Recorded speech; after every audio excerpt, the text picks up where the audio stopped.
Yo, what is good, YouTube? Welcome back to another JC2K video. In today's video, we're going to be ranking the top 10 best shooting guards in NBA 2K25 MyTEAM right now. Before we hop into the video, if you haven't already, make sure you hit the subscribe button. Help me push towards the 40,000 subscriber mark on the channel. I upload every single day, tons of consistent daily MyTEAM content. Would really appreciate it if y'all do subscribe. And without further ado, let's hop right into it. So, shooting guard, deep position, but hasn't changed a ton since the last time.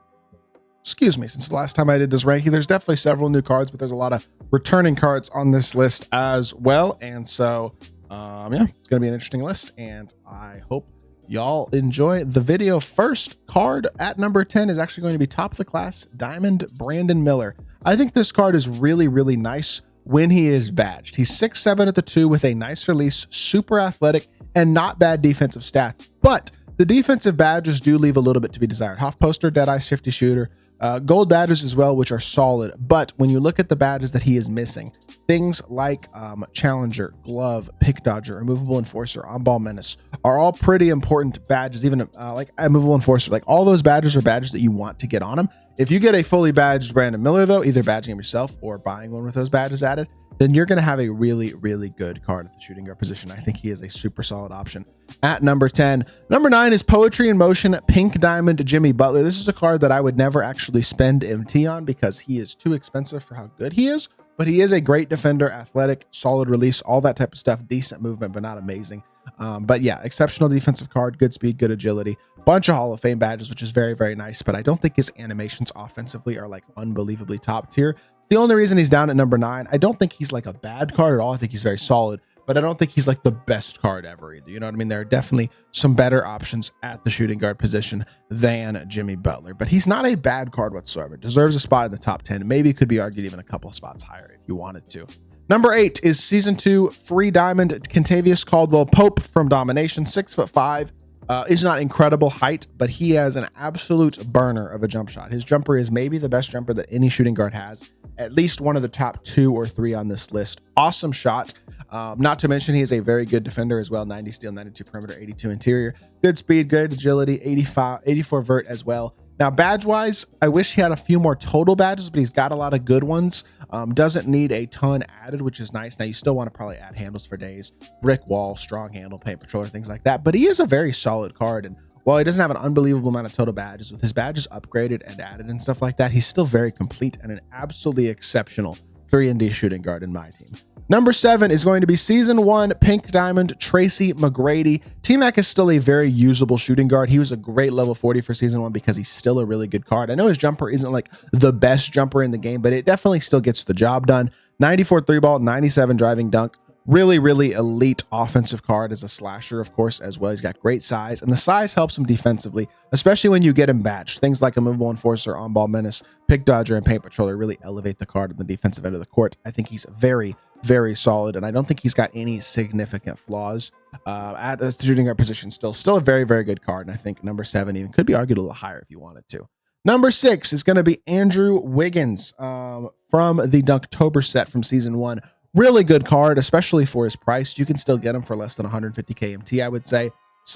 Wiggins like this with 4 extra hops, this card might be a dog with a couple extra Hall of Fame badges added too. But the thing that I like about Wiggins is fully badged. He's got 24. You can get up to 24 gold badges basically with 6 hops, 30 total badges, and pretty much every single important badge in the game once you add like Limitless Range, Dimer, Strong Handle, Paint Patroller, maybe Brick Wall as well. That's it though. He has pretty much everything important. He's a really good card, even as a base card, has a fast release, elite athlete, does not have a top tier fade, and his SIGs are okay, but not amazing. Those are probably the main flaws, but I still think he's a really, really good card, and I have no issues whatsoever with putting him at the number 6 position. Speaking of, number 5 is actually going to be a card who I really do like a lot. And he's a brand new, well, not brand new card, but he came out, what, about a week and a half ago at this point, and that is Diamond Corey Maggette, who has an absolutely awesome, and I mean awesome jumper. Similar to Kentavious Caldwell-Pope, his jumper is just elite as it comes, and I don't think there are very many cards in my team, period, that have the shot that Corey Maggette has, and that helps him out a lot considering he's also an elite athlete. He's a great slasher, versatile defender, 84 interior, 87 strength is really nice on a 2-guard, good speed, great vert, all that type of stuff. Off posterizer, off ball pass, physical finisher, set shot specialist. And if you go watch the gameplay I did with Corey Maggette, I think it might have been the best gameplay I've done all year in terms of shooting with the card. He absolutely shot the crap out of the ball in that video, and his jumper is incredible. And I do think he's a very, very good card because of how elite his shot is. And I mean, overall, he's a very versatile, good small forward shooting guard as well. So have him at number 5. Number 4 is a season 1 card that I actually got as a hidden gem and then used for quite a long time in my lineup, which was Jack Marin.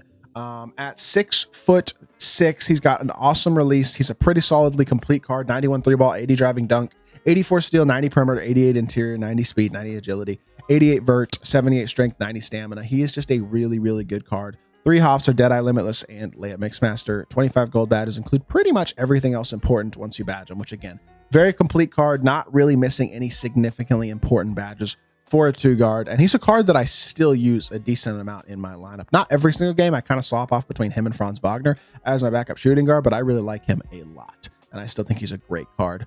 Number 3, I should say. The top 3 is not a surprise, I don't think. Number 3 being Scottie Pippen. You could argue Pippen a couple spots lower if you wanted to because he doesn't have much playmaking. What he does have is Pro 2 fade, and he's probably the best defensive shooting guard in the game, if not top 2.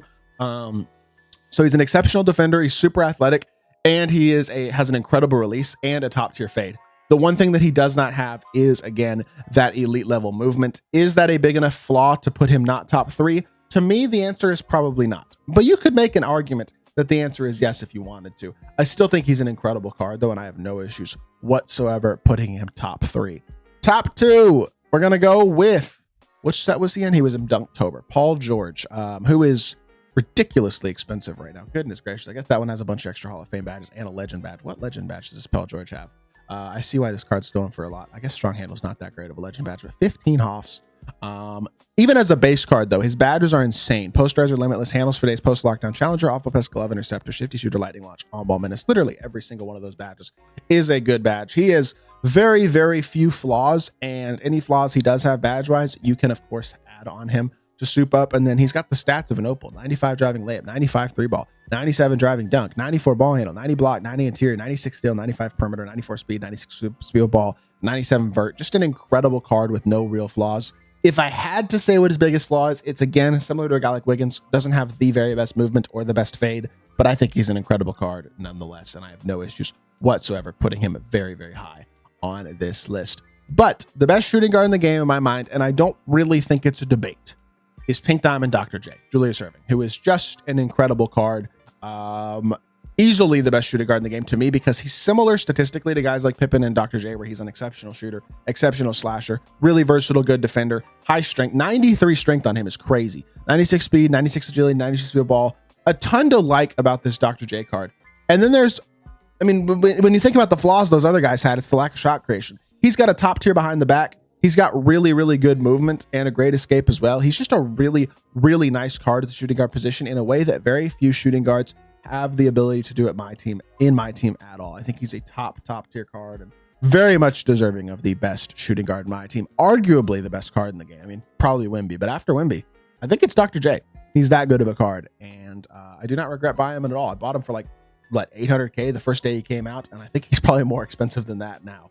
That's how good Dr. J is. So with that being said, that is going to do it for today's ranking. Hope y'all did enjoy the video. Hopefully 2KDB will be fully up very, very soon. So I won't have to use, so I'll be able to use like 2KDB's lineup builder again and use their website for animations and things like that. But that hasn't been fully optimized yet.